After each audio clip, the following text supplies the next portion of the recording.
Do you really need to take vitamins for memory improvement? I mean, it's an interesting question, one that I have as I get older and older, and I do start to take various vitamins. However, for many people around the world, the answer is a little bit tragic. Not only do some people wind up dumping hundreds, if not thousands of dollars per year on the hope that pills in a pretty little package will lead to a boost in memory, sometimes they take vitamins that cause harmful interactions. Sometimes they're taking vitamins at the recommendation of medical professionals who are incentivized to push these particular vitamins on people. I'll never forget going to see a doctor I had in Vancouver, sitting in the waiting room, and a representative from a pharmaceutical company was explaining to the doctor with the door slightly open, and I could hear how that company was, citing statistics and so forth, but also incentivizing the doctor that if so many units of the substance were forwarded, then there would be a kickback for that doctor. I do think we all need to run things past our doctors, but we also have to use our minds. We have to think critically, because especially when you get into your senior years and you know that it's essential to take nutritional supplements to combat against age-related memory loss, cognitive decline, brain fog, etc., you really need to make sure that whatever you're taking is the best possible vitamin, if it is a vitamin issue that you're facing, to combat everyday forgetfulness and deter, if possible, the onset of Alzheimer's or dementia. So in this video, we're going to look at a number of memory-enhancing vitamins, and you really do need to check anything I say against doctors or get doctors to speak to them, and also do your own research. Because in many cases, you could get what you need from food. And as someone who has studied memory for a very long time and is starting to feel my own age, and I combat a number of health and dietary issues that affect how I'm able to absorb vitamins and minerals, I'm going to share some of the vitamin supplement pills that help me the most with my memory issues. But again, get your own research going, speak with your own medical professional, and ask your medical professional, are you incentivized to have me take any particular kind of medication by any particular brand? That in itself could lead to one of the most impactful and important conversations you ever have. So if you're ready to look at what's vital about vitamins for memory improvement, let's dive in and hit that thumbs up. Get subscribed if you're new here. One of the reasons why I'm covering this topic in the magnetic memory method world is because I myself am just starting to face these issues. I'm noticing memory blips, and they're not really anything that speaks against memory techniques that I normally focus on. They're issues that just have to do with having worked really hard and starting to notice that various dietary things that I used to be able to eat don't digest properly and so forth. So supplementation has come into play in my life. Now, forgive me if I'm a little bit too detail-oriented here, but that's what I do in the magnetic memory method world. Let's just define what we're talking about here. What is a vitamin? Well, a vitamin is, or vitamins are, a group of organic compounds. They are different from fats, carbohydrates, and proteins, which are substances that nourish our body, and they're so essential for our growth, our maintenance, our functioning. And in the best case scenario, we get what we need in terms of vitamins and minerals through our diet. Now, vitamins are equally important to maintain brain health in terms of all the things that we take into our body. But, one of the things that I found in my research is that you can get a lot of effects just by drinking enough water and being super hydrated. But here's a quote that I found really interesting. In particular, research over the past 5 years has provided exciting evidence for the influence of dietary factors on specific molecular systems and mechanisms that maintain mental function. And that's from Dr. Fernando Gomez Pinilla. And he's a leading authority on nutrition and the brain at the University of California. And in his research paper, Brain Foods, the Effects of Nutrients on Brain Function, he just gives basically a working definition of what vitamins are. They're just something that we need in this context to keep our memory operating at its best. And if we have deficiencies of certain areas, there are specific vitamins that indicate that these issues in cognition, in memory, in focus, in concentration can be coming from a deficit of the vitamins. So those reasons why you may have a deficit can be so multivariate. Those are things to take to a doctor. But what's one of the number one vitamins to look at? B12.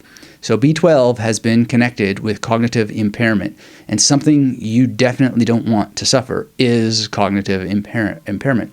There's a study that demonstrates very, very clearly that people with normal levels of B12 are simply able to remember things much better than those who are deficient in it. And shockingly, even having a small imbalance means that people lacking proper B12 will struggle to recall information correctly. And it raises a very, very important point. While we need vitamins only in small quantities, if any vitamin is absent from our diet or out of balance, not being absorbed correctly, a deficiency disease may occur. And this is known since 1905, really. William Flesher was the guy who dug this out first. Apparently, in my research, that's who I found. But the kicker is kind of counterintuitive. If you're already getting adequate B vitamins overall throughout your diet, getting extra B vitamins through supplemental pills will not necessarily give you a memory boost. Your body kind of knows what's going on. If there's an excess, it'll kick it out. So how exactly to make sure that you have the right levels of B12?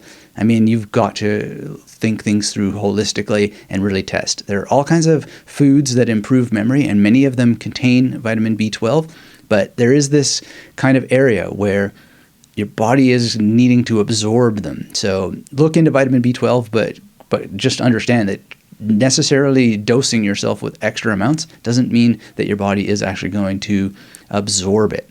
Now, the next thing to look at is vitamin D. And when I started noticing my memory slipping while teaching university, when I was in Germany, very dark there, not getting enough sun at all, especially in the winter, I immediately followed the research showing that vitamin D helps improve memory function. And during the winters there, I used to dose on some vitamin D. Now, it's not that vitamin D is a memory supplement that, somehow comes in the form of a pill. It's again this sort of thing of you've got to be absorbing it wherever you get it from. So always in Germany, I made as much of an effort as I could to get plenty of sunshine, even going to these sort of tanning booths, etc. once in a while. But here, now that I live in Australia, exposure to the sun seems even more critical during winter. And I often sit in the backyard just in my underwear, not that that's anything you want to imagine, but that's how I get a lot of it, and going for walks daily, etc. And it's really something that I notice the difference in when I'm getting plenty of sun. It's really, really important. And again, it comes down to the absorption. It's not so clear that just dosing with lots of pills is going to lead to your body to absorb it properly. So keep that in mind. Now, there's vitamin E as well, and this vitamin is not so much about boosting your memory. Rather, studies that I found, they show that making sure you have enough vitamin E is essential for reducing your chances of developing dementia later in life. So it's almost like a time machine in a way. If you can make sure you have stable and steady amounts of vitamin E, you're going into the future, so to speak, and not necessarily preventing it, but giving yourself a better opportunity to prevent it. Now, vitamin C, if you want an immediate memory boost, there's a study I found that shows that people who take vitamin C not only enjoy better memory quite quickly, but they also enjoy improved visuospatial and language skills. So that's pretty cool, right? You can get a bit of a jump very, very quickly. And the researchers that I found, they speculate that these benefits might come from how vitamin C improves your cerebrospinal fluid. Now, that's an interesting point to me because there's a couple of things about cerebrospinal fluid that come to mind. And, you got to go do your own research about this. But one thing is the quality of sleep apparently allows your brain to bathe in much more cerebrospinal fluid than if you're not getting enough sleep. And that can lead to things like focus and concentration, but also creative thinking and so forth. And there's also certain moves in yoga where you place your legs up in the air and you basically hang upside down as much as you can, or you make yourself upside down against a wall or whatnot. And that theoretically, as I understand it, brings more cerebrospinal fluid into your brain, coding various parts of it. Again, I don't know that this is 100% for sure, but one thing I can tell you is that I lay on the ground and I put my legs up in the air for 5 or 10 minutes pretty much every morning, and it can be just an expectation effect that it helps me feel sharper and so forth. But there's other reasons to do it that are mentioned in the studies, and just making sure I have a good sleep really, really helps. And so if vitamin C is improving cerebrospinal fluid, and it is true that sleep gets more of it, keeping your brain moist, and if putting your legs up in the air does more for you in terms of having all that, then you would want your cerebrospinal fluid to be optimized, I would think. So it's worth looking into. Then there's vitamin B6. Now, vitamin B6 is, again, not, as far as I can tell, directly tied to memory, but there's a study that says that it has been shown to slow the degradation of the brain. And one thing is for sure, is that aging degrades things, So having enough of any substance that helps reduce or slow down the degradation of the actual physical material of your brain, I mean, I don't know about you, but I want to get on that stuff and make sure that I have it. So in terms of other benefits, it can help regulate anxiety, which is discussed in another big study. Make no mistake, you want your anxiety reduced. Anxiety can affect your ability to pay attention, which means that if you're not paying attention, information isn't getting into your memory in the first place. So I think it's pretty important that you at least check that your B6 is in order. Now, some relatively recent research into vitamin K2 is interesting. Scientists previously thought that K2 was mostly about bone and cardiovascular health. Now, as one report I found discusses, the researchers believe that K2 is of holistic importance to all aspects of our health. The catch might be that K2 is often taken by humans through dairy. Now, personally, when I eat dairy, which I have to do the last couple of years to deal with gut health issues, I normally didn't take dairy for a couple of years, and my mind was the sharpest during those years. But now I experience brain fog, and it can be worth it, right? And I think it probably is worth it to have a little bit of unclear mental capacity a few times a week for the greater good of my brain health and my overall health. But I do notice that, man, I wish I didn't have to eat dairy, because I have a memory of myself being so much sharper during the years that I was basically keto diet or modified carnivore diet. I mean, I did do experiments with full carnivore diet. I don't recommend that, quite frankly. But, each person has to make these decisions on their own. And I'm kind of glad that I experimented with full-on carnivore diet. And I did it with guidance and insight from various professionals. But at the end of the day, the dairy that I take definitely creates brain fog. I definitely notice it, particularly at certain times of day.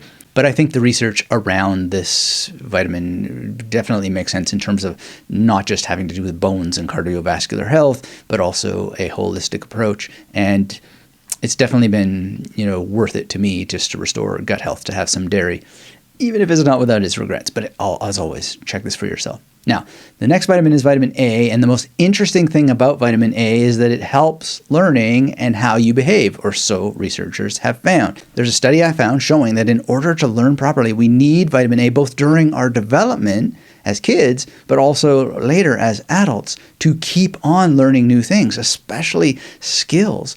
So this is really, really important to be able to have this ongoing ability to not only just learn new skills and new things, but to continually be curious. And I have to wonder if sometimes when people lose their curiosity, they lose their passion, they lose their drive to take on new things, if they don't have some sort of deficiency, and that if they were able to boost things up in this area, if they wouldn't be able to, actually get that curiosity again. I don't know, pure speculation, but one that may be of use for you. Now, the question is, since we talked about all these vitamins, well, can we just take a multivitamin to boost memory? And the answer may be yes, but if it is yes, there's probably a caveat.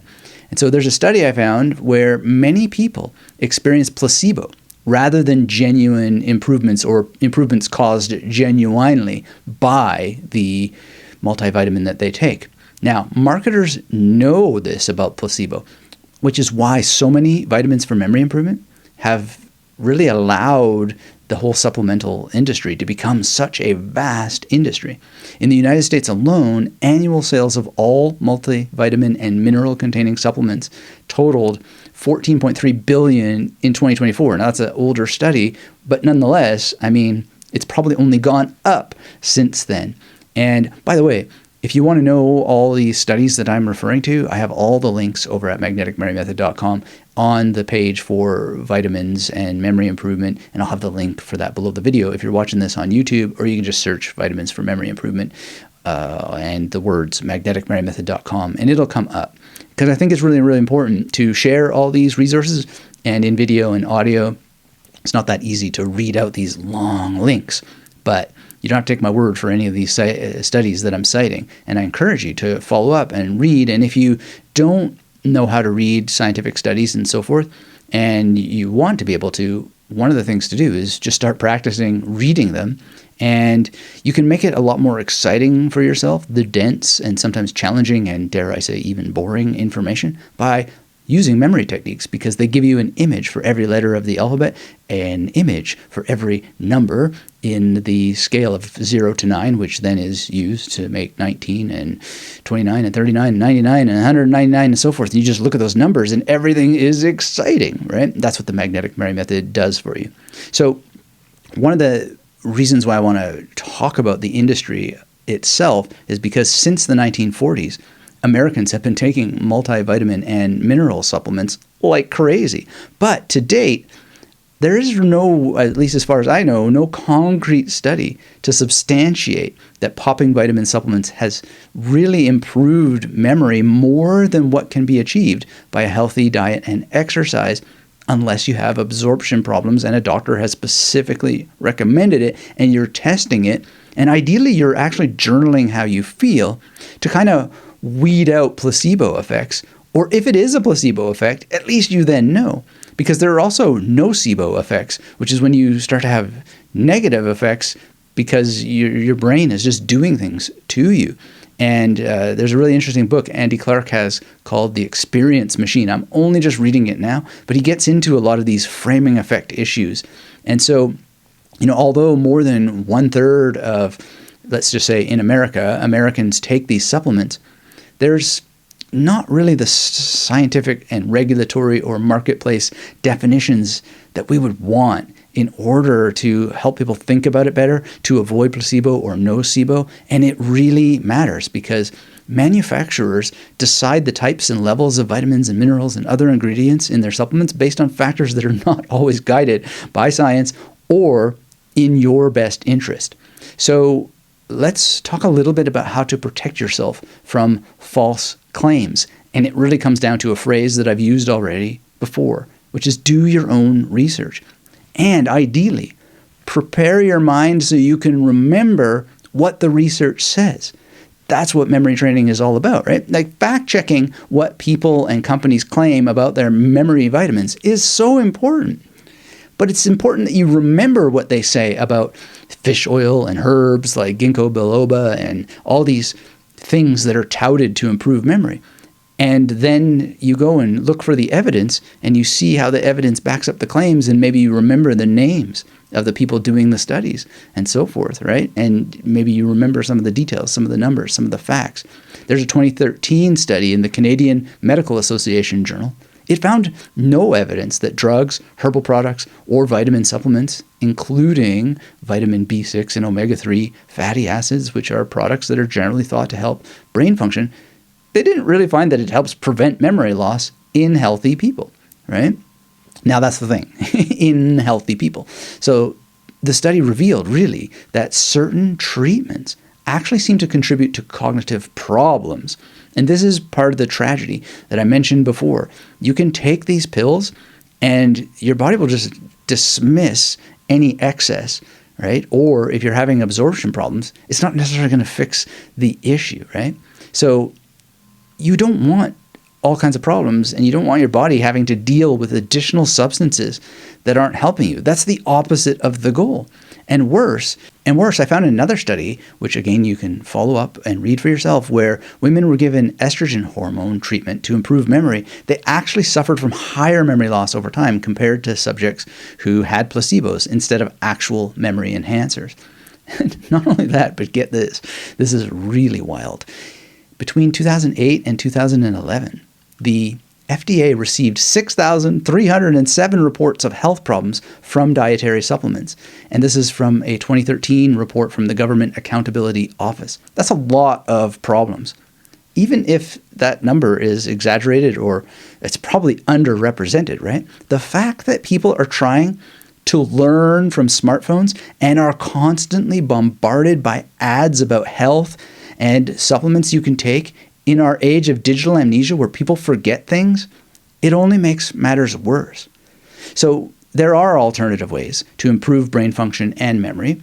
And when it comes to brain vitamins, for studying for memory enhancing drugs, nothing that I'm aware of works better than a balanced diet, lots of hydration, and an active lifestyle, and at least 7 hours of sleep every single night. Now, I am myself having absorption problems, and I have found that taking a small amount of supplements is really, really helpful. And I expect this to carry on as I age, but I have particular digestion issues. I've shared them quite openly in The Victorious Mind. You can read all about what I was doing at that time in order to achieve what I called cruising altitude in all the turbulence that my dietary issues have created.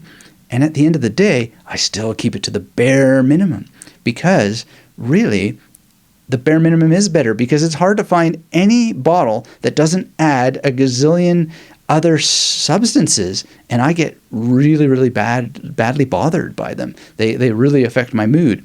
Whatever is baked into there, because a pill tends to have all this stuff. So when I take magnesium, for example, I actually just take the powder. I take away this gelatin capsule because that capsule drives me bonkers. It really causes so many issues. But if I just put the powder into the water, I avoid all that sort of stuff. So really, for myself, there are foods that I'm able to take that are green and leafy and so forth, and I eat as much of it as I can. But also I drink matcha tea pretty much daily, which has a lot of memory-friendly things. I wish I could eat blueberries, but I can't really. Maybe I try again in the future. But salmon I have a couple times a week. This is a superfood that really helps protect the brain, and it helps combat the brain fog that I have from having to take dairy. Anyway, the best part of all this is that the very easy to follow Mediterranean style diet can have lasting benefits for brain health. And this is confirmed by many, many studies. One in particular I linked to on the blog post that I have on the Magnetic Memory Method site. It showed that participants who closely followed this particular Mediterranean diet, they had really good brain volume as they aged compared to those who didn't follow such a diet. And there's another study in neurology that talks about the Mediterranean diet being rich in fruits and vegetables and whole grains and many, many other ingredients that has helped people, they estimate, make their brains 5 years younger. Now, what you have to understand here is that they're also not eating certain things. And the emphasis is also on what you don't eat. So we're talking about processed foods, fried, fast food, snack foods. In some cases, red meat. I still eat red meat maybe once a month or so. Poultry even, and so forth, are usually eaten less under the Mediterranean diet plan. Drinking water, again, I just keep coming back to this because it's been shown to give you a very, very nice boost in memory. And the opposite is that if you're not drinking enough water, it can impair your attention and memory severely. And I know that that happens to me when I get dehydrated. Now, the other way to improve your memory, and I'm a little bit biased here, of course, because of my work with Magnetic Memory Method, but it's just simply to train and exercise your body and your brain. Now, I'm not a fitness trainer, but I get to the gym as much as I can. I try to hit it 3 times a week minimum with daily walking. And when it comes to the actual memory gym, the gym of the mind, If you'd like more help with that and you haven't taken it, go and get my free course at magneticmemorymethod.com/YT. You get 4 video tutorials that aren't available anywhere else. They have a very special feature that helps make sure that you actually complete them. And there's worksheets that come with it, and they walk you through how to make the most out of the video lessons. And, you still have to make sure you have all the right memory vitamins in your system. But once you've got that covered, techniques like the Memory Palace that I teach in this free course, wow, they're really going to help you remember information, including the information about the kinds of substances that you decide that you're going to take. So what do you say? Are you ready to vitalize your memory all around? Keep in mind this idea of just anything that is holistic, and power to you, one memory-friendly vitamin at a time. Thanks for watching. Until we have a chance to speak again, keep yourself magnetic. And if you're interested in more about just optimizing and exercising the mind, there's a really cool way that you can also feel better that is borne out in scientific studies, which is, well, it has to do with memory wheels used in a very, very particular way. Now, the memory wheels are not vitamins as such in terms of actual physical foods or substances, as we talked about today, that would be absorbed by your body, but they may be absorbed by your psychology. And so I would encourage you to stick around, especially if you're on YouTube. I'll have the link on the screen for a video about using memory wheels. And it's not vitamins, but little alphabet pills, let's say. And when you rotate them around a memory wheel in a particular way, and you really focus and concentrate on what's happening there, you not only get a very powerful memory exercise, but you get a memory exercise at the level of the individual alphabet pill that actually has been shown to make you feel better because you use it in a particular way. So stick around and watch that next.